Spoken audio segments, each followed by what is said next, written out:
Yes, we're live. Hello, folks. I'm back today, feeling 100% something, and yep, but ready for dough because the hockey world did us a favor today and made some things for us to talk about, which we always appreciate. It's always good when these things happen in the morning and not in the afternoon. So definitely better for us. Yeah. Does the hockey world know that it's not the trade deadline? It's not it's the baseball trade deadline on July 31st, not the hockey trade deadline. No, they don't. And you know what I do know though, and let's start the show. We'll talk about it. Here we go. Hello, Hockey World. It's Tuesday, July 28th, 2015. I'm Michael Agello. I'm Russ Cohen from Sportsology. Kevin Allen of USA Today Sports. And I am Eklund, and you're watching the HockeyBuzzcast on HockeyBuzz.com. This is the podcast that comes to you every Monday through Friday around 1 o'clock, and we kind of fill you in on the hockey goings-ons and outs and ins and such. And we are in a little bit of, I would say, I don't know if you got the sense, Kevin, but I wrote about it yesterday, and I really do sense from talking to people that this week is a big one for getting some of these other loose ends tied up before August. It's not a real deadline, so to speak, but there's a sense now, that you'd like to have your lineups sort of together. Some of these other free agents, I think, are going to start to go. We saw one today. You getting any sense of that, Kev?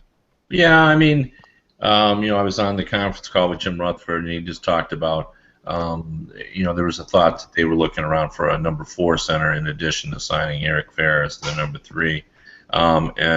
He just said, there are guys out there, and we've been looking around. But I agree. I mean, I do sense that people would like to get their rosters kind of set so they can take off a couple of weeks prior to training camp. I mean, we're not that far from training camp's opening. You got to get your act together and be ready because it's time. Although I've also had GMs tell me, hey, look, you don't have to go into training camp with everything set because there'll be players available prior to the season when everybody has to get their financial house in order.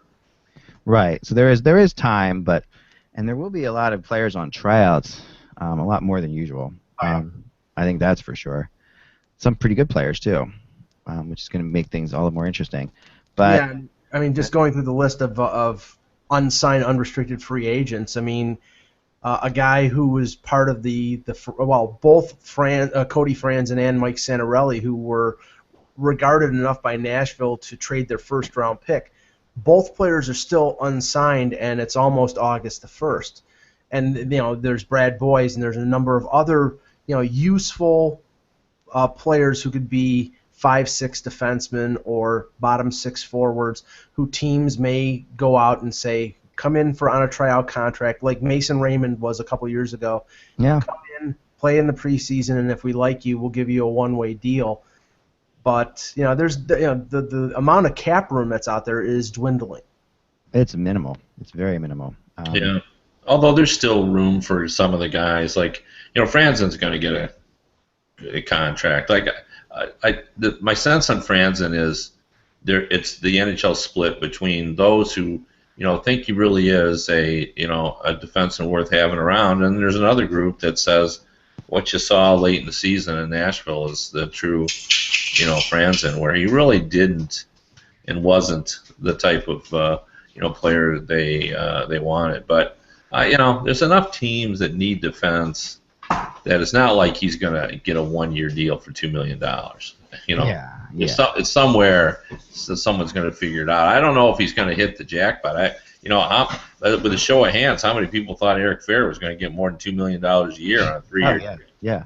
I mean, Eric Fair definitely, thought he was going to get that more than that. Yeah, I mean, he had a good season. He was a good shutdown guy and played well, and Trotz liked him, and but you just never know what's happening and how everybody views it, and we've been saying continuously, there's no money out there. So yeah, well, this is this is to me is the Eric Fair deal is the benchmark for the rest of the guys. This is the rest. Whatever you want to call the UFAs. This is level. This is the fifth level of it. From the top to this is it. Right before tryouts. This is Fair setting that level of free agents, guys like Scotty Upshaw.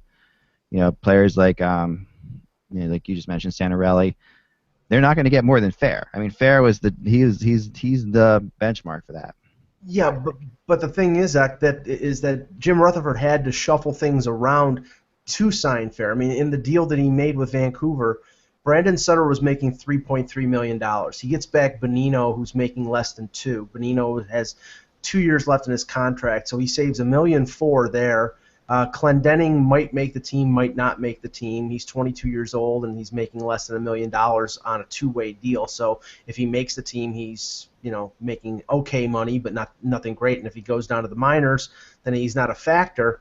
They open up some cap room to be able to fit part of Fair's salary under their cap. So he had to move out Sutter to make the addition of Fair possible. Right. I mean, that trade essentially was Bonino and Eric Fair for Sutter.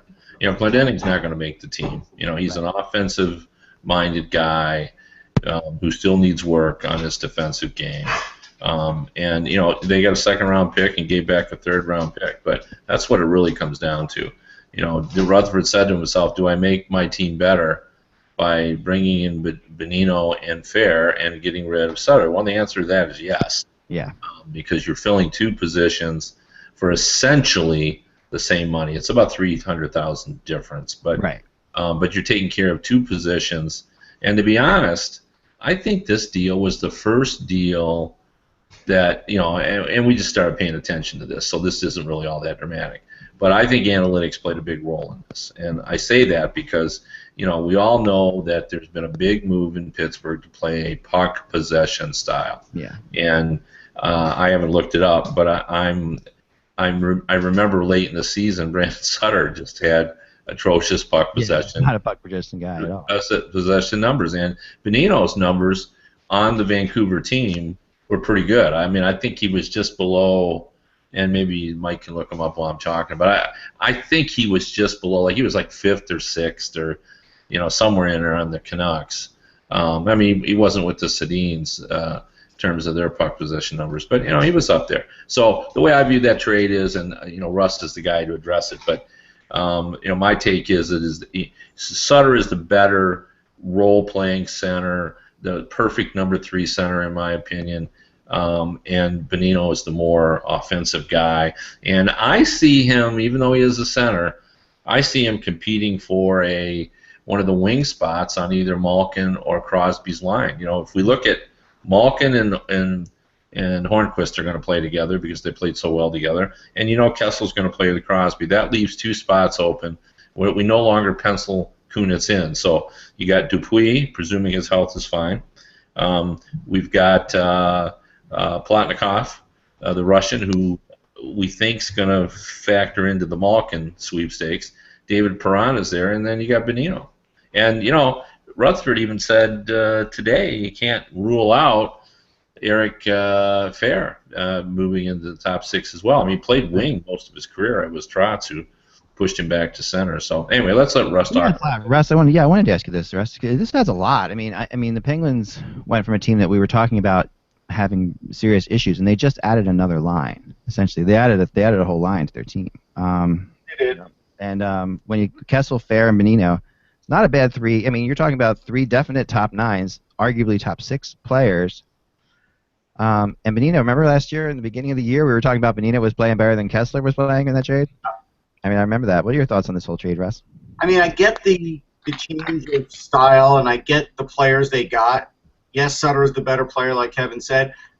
We don't talk about the Penguins' defense at all, though. And I know. That's a huge problem. Like, they lost Harrington. They haven't been able to replace him, right? So they bring in Clendenning, who's essentially the same player as Pouliot, who Pouliot is struggling to sort of be the player that he was in juniors, and Clendenning might be a year ahead of him in advancement, but maybe makes the team, maybe doesn't. And then Letang, you don't know. And so to me, it's like we're going to be talking about all of these great offensive things for the Penguins, and they may have a really lousy defense and ultimately could really hurt their season when they get to the playoffs or even before then. So it's hard for me to sort of be seduced by these Rutherford trades because I think he's not turned a blind eye on defense, but hasn't really addressed it. Let's put it that way. I mean, right now, Chris Letang, assuming Chris Letang comes back to the way he played before his injury, him and Oli Mata, who was also injured for most of the year last year, are their top 2 defensemen.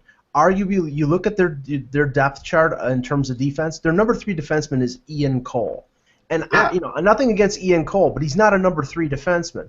Rob Scuderi is on the last legs of his career. They need help, and they're really dependent on Pouliot coming through, and maybe he will. But I think if Rutherford is looking at that landscape of that team realistically, maybe he has another move that he has to make. Maybe trading a guy like Perron, who's 1 year away from being a UFA, and getting himself a defenseman. But right now, their defense is their Achilles heel. Yeah, the other thing about Bonino that's really good, that's underrated, is he's a very good clutch goal scorer. He always was. He was in college. He has been in the pros. He had like 6-game winners last year. So they've needed some clutch players. So I get the offensive part, but this is still a defensive league. Now, the puck possession will help them, but it's still, they're going to have to match up defensively at some point. Well, I'm going to be the defender of Rutherford here on this, only because you guys aren't giving him a scoop. I'm pretty sure Rutherford kind of knows that their defense, and even addressed it today, saying that he's got an eye on his defense. He thinks he might go to training camp like this, but he's looking and thinking about the possibilities of making moves on defense. I think Pouliot is penciled in that second pairing, and I agree with Mike's assessment of Cole. But Cole, obviously I watch a lot of Penguins games, and Cole played super after that trade. Like, he played way over his head. Yeah. I thought he kind of showed he can be very solid and dependable, which is kind of what you want. You want a little offensive skill out of your second pairing, but I thought he performed quite well. And now you got Lovejoy if Lovejoy turns out to be the 6th defenseman, I think they'll actually be okay. And by that I mean if the other guys play to their position. They're not going to be great, but I think they're going to be okay. Mata's going to be, Mata could be Strawman plus. He could be a huge factor. They could have sort of the same sort of impact, because Letang was playing great before that injury. The Letang-Mata could be the same as Hedman-Strawman, in my opinion. So I still love Mata, but I do worry about how Letang will play. I do. Well, I think that's fair. That is. Not only was he injured, but he had the the stroke. That's right. It was the stroke, right? Yeah. Got that right. Yeah, that's right. And so I think it's fair to wonder about that. But I think Rutherford brought that up. It was one of the questions, and he said, he said, look, that's a major area. He didn't phrase it like this. This is my phrasing, but he just said it's a major area of concern that we're watching. But what his take is, you can't fix everything. Right. No one has the money to do that. So you make the improvements where you can. And I think his argument would be that they couldn't get an elite level defenseman, right? But they could get an elite level scorer. So they did that, right. And then they had a chance to get 2 forwards and plug 2 holes for the same price as one, and they did that. Yeah. So I don't think they changed the offense over the defense. I think they took the opportunities that were available.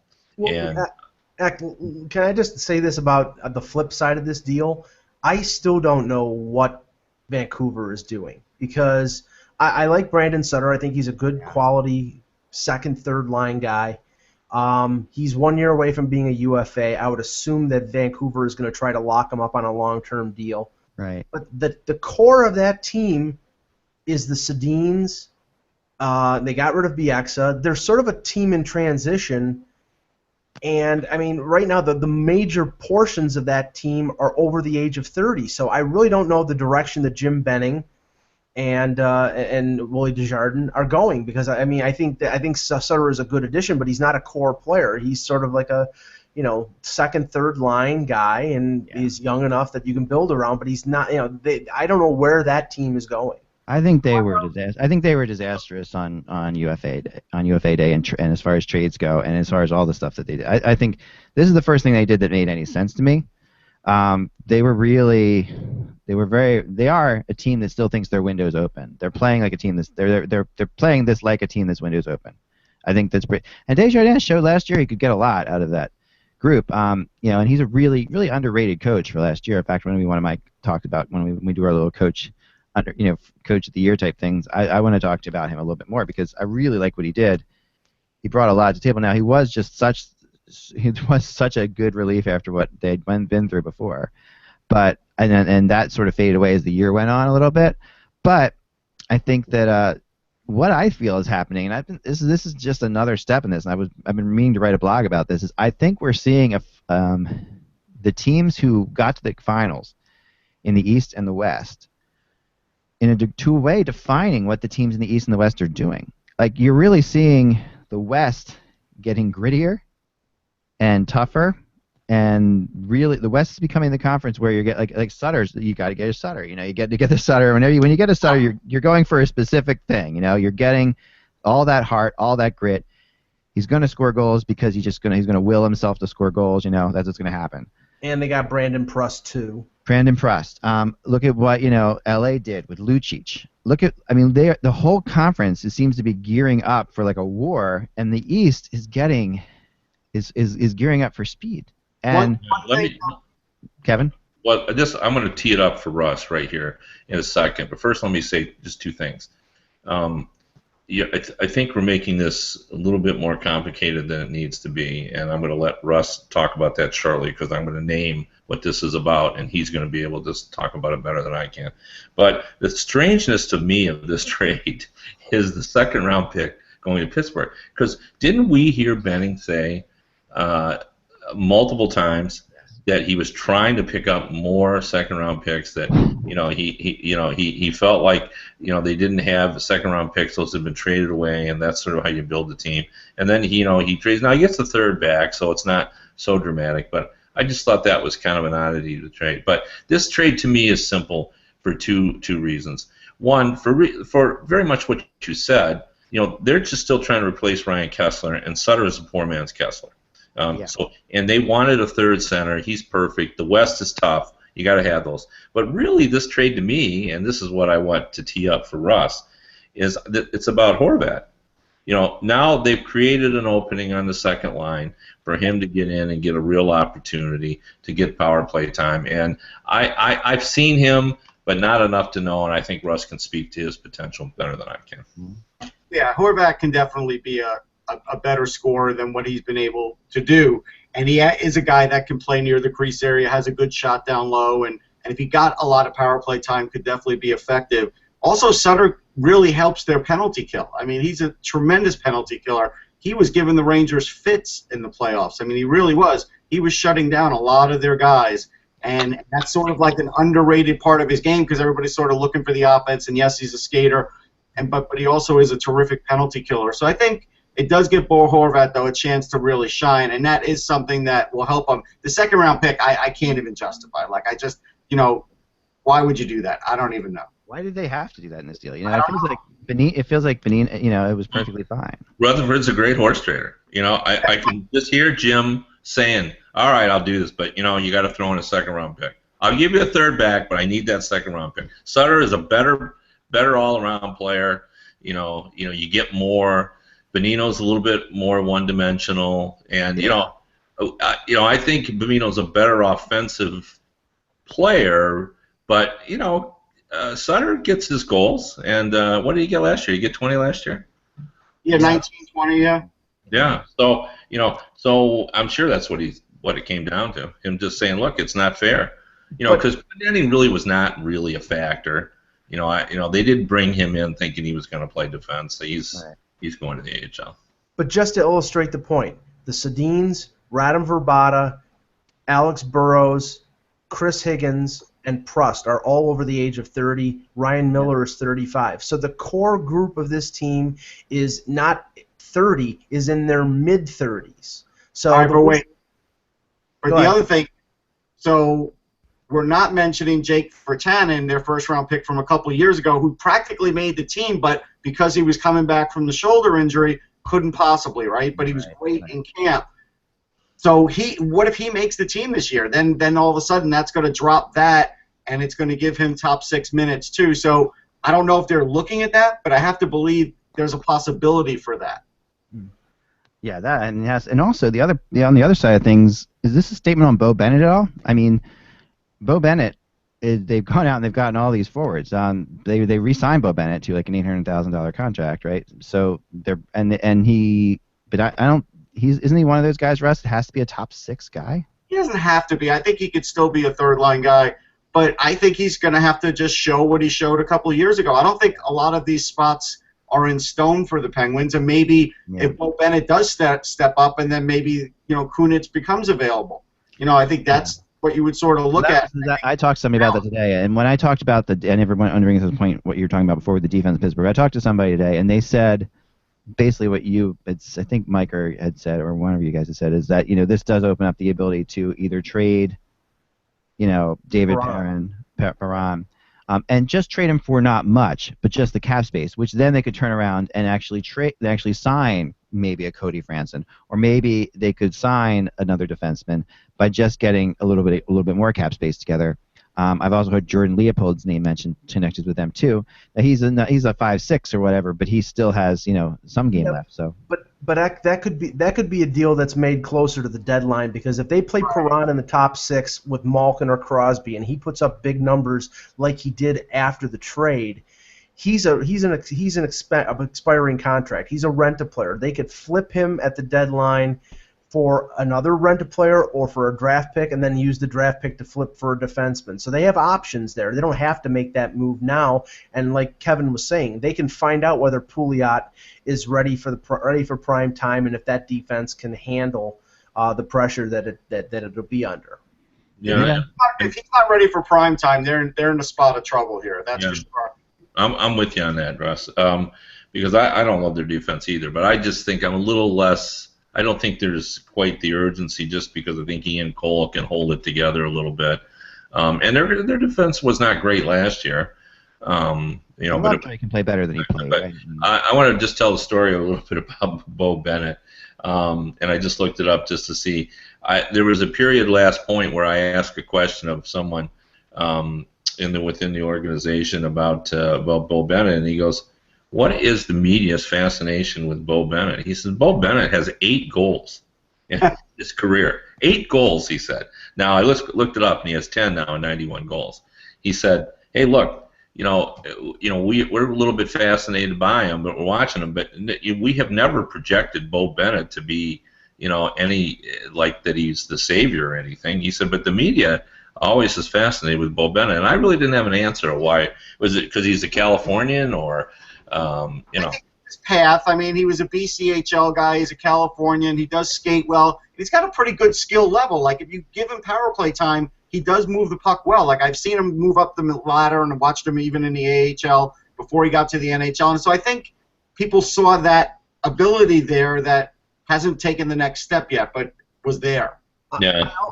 I also think it's happened recently with the Penguins as well. If you remember Eric Tangradi a few years ago, a lot of people thought he was going to be, not the next big thing, but a useful forward, and he, since being moved away from Pittsburgh, has gone to 2 or 3 different teams and really hasn't made any kind of impact. So it might be one of these deals where they're selling their prospects or promoting them to be better than they actually are, and then they end up being what they are. I'm going to say something that's going to be kind of strange and sound really bizarre, but I think Bo Bennett feels like he should be a Pittsburgh Penguin. There's something about it. There's a cockiness to him and a certain arrogance to him that when he came in, and just the way he carries himself. I think part of that plays into the fascination, Kevin. I just think there's something about this kid that there's like a little bit of an it factor.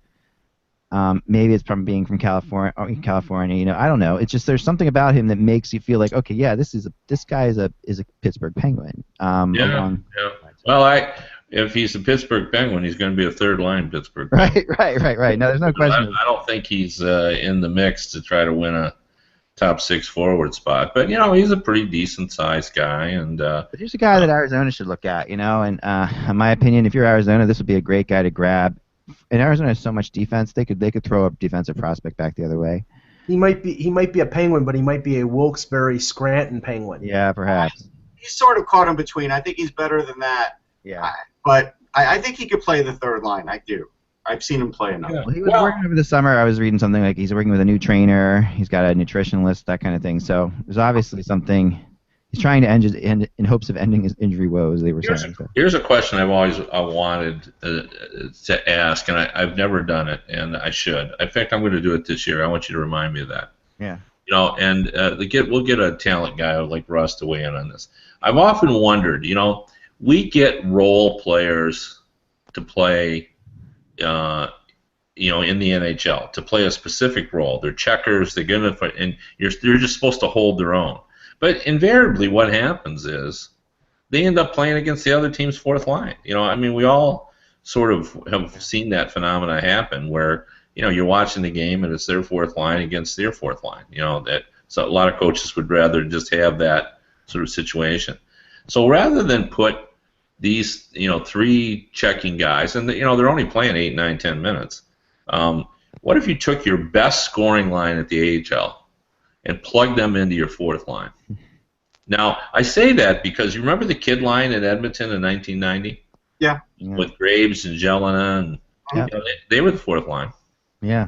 You know, and you know they had an impact. So I don't know. I just often wondered that. Like, could the number 1 line at your AHL team, a scoring line, could they compete as a fourth line? Like, what would happen? Well, you know, I think the Sabres got close to doing that after the lockout with their, you know, guys from the AHL. But I think the problem is that for those 8 or 9 minutes, there's a lot of coaches out there that just want to have some puck possession and get some energy going on their team while resting some of these great players. And so, like, a lot of times when you see that line, that's sort of what they're shooting for. They're not really shooting for points. They're shooting to sort of hold on to the puck and maybe sort of create something, get some energy going, and then get out there so their first line can get back out there. Yeah, but what if in the AHL first line, you know, that's what they play. You know, they want the puck. They're scorers. You know, I mean, to your point, Kevin, ironically, you know, no one is drafting a guy in this 3rd round saying, you know, this is a great fourth liner. You know, like this guy is really tops. I mean, he's perfect for. But we do draft guys, and Russ can speak to this. We do draft guys where I've heard said, you know, he's going to be an exceptional 3rd line center. Yeah, you'll hear that, but you won't hear the fourth liners. You know, like the fourth liners tend to be. I mean, be like. I think one of the things I've noticed over the years, I've done a little tracking on this, is the college UFAs that come out late. They tend to end up on the fourth line as good players because they've had more practices in college. They're a little more skilled, a little more experienced because they're a little bit older. And they step in. Matt Reed was a good example of this in Philly. Like, he stepped in and was like, okay, there's your prototypical fourth liner guy. I mean, he's had more offense, so he's moved himself up from that position. But when they first got him, I felt that was a great get for that. And there's been other guys like that too. Yeah, but like when the Flyers drafted Terrell Goldborn, they knew they were drafting a 3rd or 4th liner. They knew it. Yeah. Yeah, but it's funny because there's first or second liners, there's skilled first and second round draft picks. Often, you know, move down the chain, and instead of getting on the fourth line, they end up in the AHL. True. I mean, let's just think about, like, if you know, the Penguins. I'm trying to think who's a good example of a team that's got 9 really good scoring forwards. You know, it could be. Let's just use Pittsburgh since we were talking about it. Anaheim, yeah. Who were you saying? Anaheim was pretty good last year for that. Yeah, who's their 3rd line? Now I don't know. Now with Bolesky gone, I'm not sure. But when they had Bolesky, they certainly had 3 really good lines. Okay. And who was their 4th line last year? It would have been. Edom was on the 4th line, I believe. Yeah, Emerson Edom was one of them. Yeah, see, he's a good example of, you know, he's not a role player. He's an offensive player. Right. But, I mean, I guess my point would be, if the Penguins were playing with, since we're talking about the Penguins, I'm just going to use them because I just looked at theirs, and so it's fresh in my mind. But let's just say that, you know, Fear ends up on the 3rd line, and Chris Kunitz and Perron, let's say Plotnikov and Bonino get those 2 left wing spots. So now their 3rd line is going to be Fear, Kunitz, and Perron. Now their 4th line, if we took the top AHL players who are not, you know, prospects, guys like who's the guy that Detroit has? Anthony Panther. Oh, or Dylan Larkin. No. Guy who's not a prospect. He, you know, that's the point. Oh, okay. You know, he won the Hobie Baker. He's a smallish player. Detroit. Oh, did they get the guy from the Blackhawks? That guy?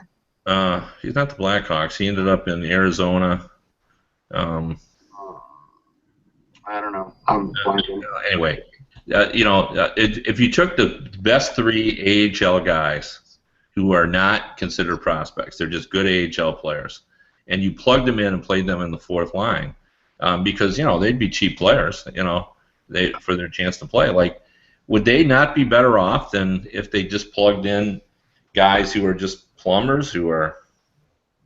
Well, I mean, and I remember the Devils when they made the finals in 2012. I think one of the main reasons that they beat the Rangers was that fourth line. What was it? Bernier, Brian Carter, and Steven Gianta. And the fact, Gianta was a water bug, speedy, and the fourth line of the Rangers couldn't keep up with them, and that line scored key goals for them. So yeah, Brian Carter, he did.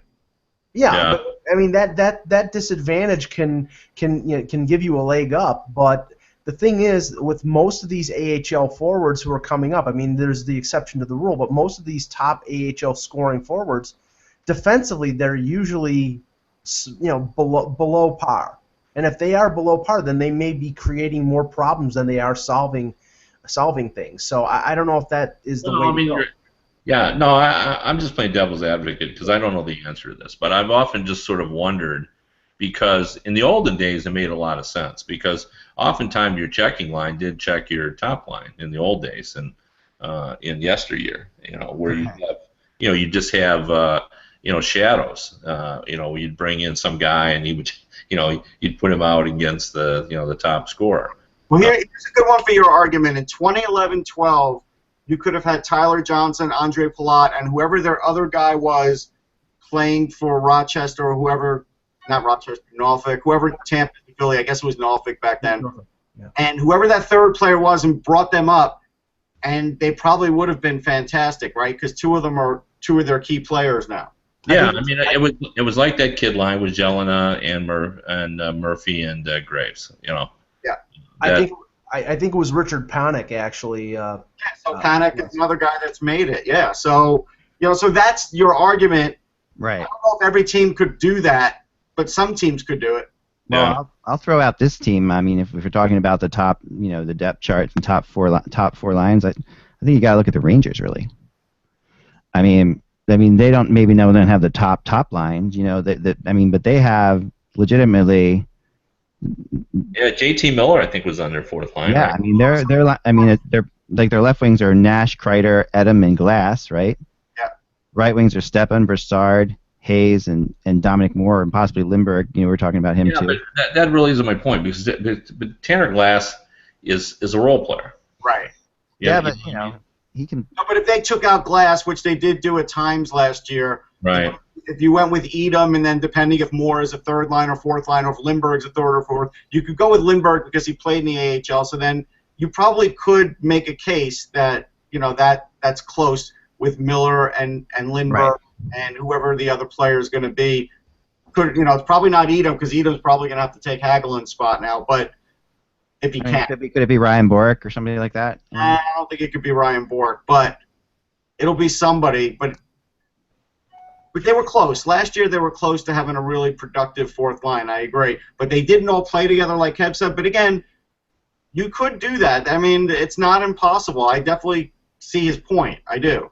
Well, I mean, it's just a fun thing. Like, I'm not. No, it's very true, but it is. I mean, and to the other thing, I mean, how many times have we said that the team that makes the Stanley Cup, you always have to look at their fourth line, because that's always the case, right? The fourth line of the Stanley Cup, the teams who are in the Stanley Cup Finals, at least, especially, always have a good fourth line. I mean, that's been.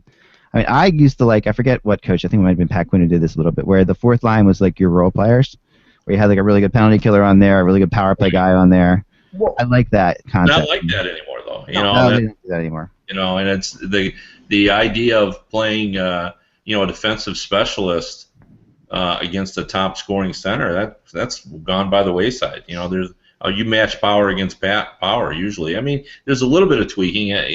We saw that last year with Tampa Bay. And Stamkos, like which defenseman would go against Stamkos, and the Rangers, as Russ remembered, put their best pairing against Johnson, and their second Stahl went against Stamkos, right? As I recall. Oh yeah.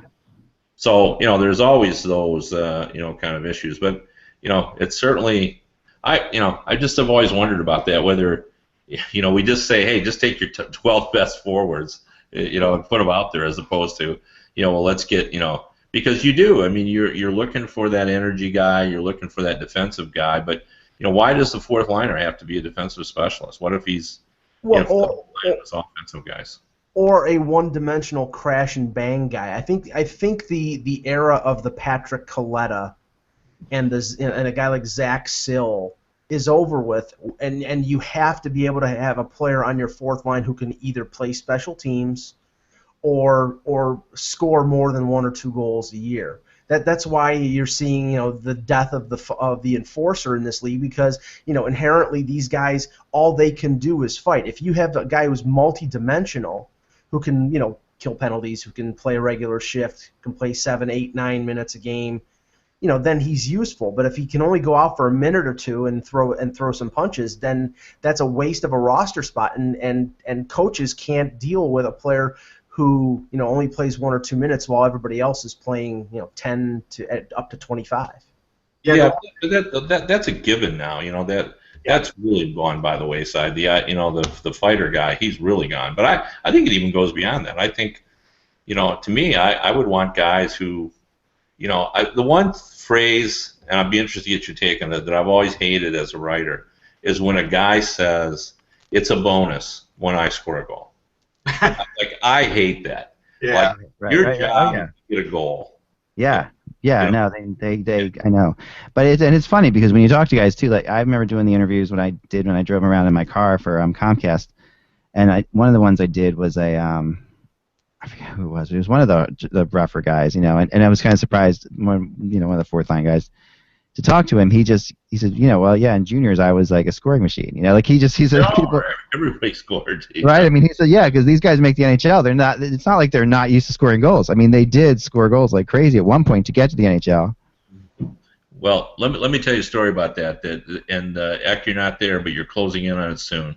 But when I took one of my kids to college at Michigan State, and even though I was a veteran parent, had been there before, I went to all the parent orientation, and how you got to go through the application process, and they weed out, and you cross your fingers that you get in the schools you want to go to, and the whole thing, and it's so hard, and you finally get in, and you're so relieved, and then you go to orientation, and the guy said, those 97% that your kid was better than to get to this school, none of them are here. Yeah, right. Okay, so they're competing against guys who were either better than or equal to them. So, and the problem with college is you don't, your first test is until 8 weeks in. So you have no idea you're not doing well until halfway through the semester, because, you don't, it's not like high school where you're getting a test a week, and that's a problem for a lot of people who are just accustomed to, they've done well at other places, but the bar is raised. Well, I always think about that with regard to hockey. Like, in Detroit here, for example, Darren McCarty and Chris Draper and Kirk Maltby were all big-time scorers in junior hockey, but when they got here, they were the grind line. They were the grinders. They were trash talking. They were yappers. They were aggressive defensive players. They were penalty killers, but they weren't scorers. I mean, they scored some goals. They were, decent scorers, but they weren't great scorers. So, yeah. The other thing, too, is as long as we're on this subject, I guess we won't ever have to talk about the need to have great depth on defense to win the cup anymore. Because, we talked about that ad nauseam. Oh, yeah, I know what you're saying with Chicago. Yeah, but I think we will, because I think Chicago almost blew it by not. I mean, they should have blown out Tampa. Blew it. Hear yourself, Eck. But they should have blown out any other team. Would have won. But here's the thing, though. But you have to have 4 great defensemen. Yeah, unless you have 3. So Johnny, no, wait a minute now. Johnny Oduya, yeah. So now all of a sudden Johnny Oduya is a great defenseman? No. I think all you have to say is if Kane and Taves are on your team, all bets are off. I mean, that's what it comes down to. I just had this conversation with a GM, and he laughed. He said, yeah. He said, because here's the other thing, too. He said, we always felt you had to have a dominant defenseman to be successful. And he said, just a few years ago, I watched the New Jerseys get to the Stanley Cup final, and I said, I really wouldn't want any of their defensemen. Right. Oh, I know. No, that's so true. And it's funny because the other thing about that Chicago team, just the fact they got Vermette because Kane got injured. Like that was if that doesn't happen too. I mean, that's a huge thing as well. They only get Vermette because Kane gets hurt and they can pull in the salary.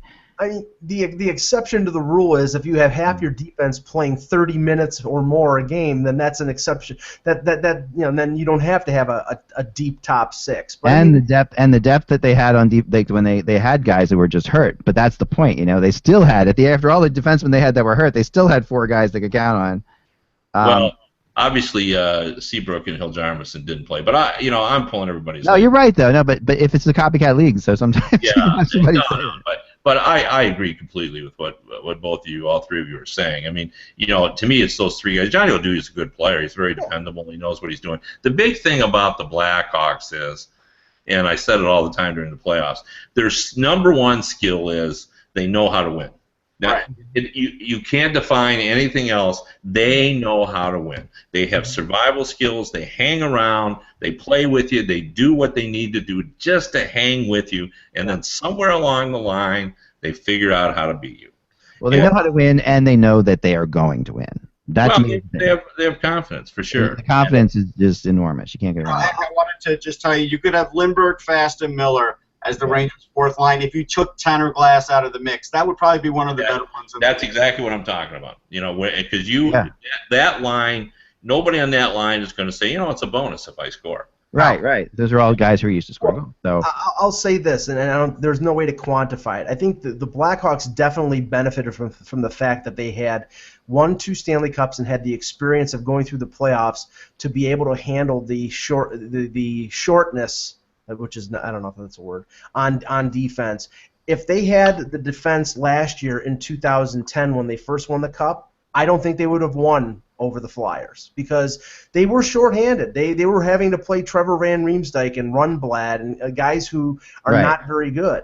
They'll be doing that. Likewise, if the Flyers had any depth at all on defense, they could have given the Hawks a battle because the Flyers were absolutely down to 3 defense by that, really 3 NHL defense by the time they were playing the Chicago Blackhawks. Remember that they had guys like, I can't remember who was playing the defense for them at this point, but they had some really. Was Dan McGillis on the team? No, but they had the guy who I like, who's really. I know. Yeah. And the guy who plays like the one big star for his team in the Olympics. Oh man. I'll find out. Yeah, I'm talking about. He's the only guy from that Olympic team. No, there was Peekinen gone. Peekinen was gone, I guess. Yeah. No, but they had Gustafsson. Was still there. They still had Coburn and Proctor. And Gustafsson was playing a lot. They had Gustafsson going a lot. But then they had that guy. Oh man, who is he's on? Help me. He's on that Olympics. He's on the Olympic team that played against Canada that almost beat them. That shouldn't have beaten them. That was so close. Was it Barteco or what's his name? No, we're getting close though. Bartulis. He didn't play in that. That's what I'm thinking of. Yeah. I thought he played in that final. I don't think Bartulis played in that final. I gotta check that. I think he did. I'm not sure. Lucas Krejcik. Yeah, he might have played. They were really down to, but yeah. So it does. I mean, that I do agree with you. The funny thing is though, Kevin, they did it without it, and of course this is also the team that quote unquote did it without a goalie in the first time they did it. So the Chicago Blackhawks have now won 2 of their Stanley Cups with things you're never supposed to be able to do. You're never supposed to be able to do it without a goalie. And Niemi was okay, but not like winning the whole thing, right? And then now with her defenseman. So that.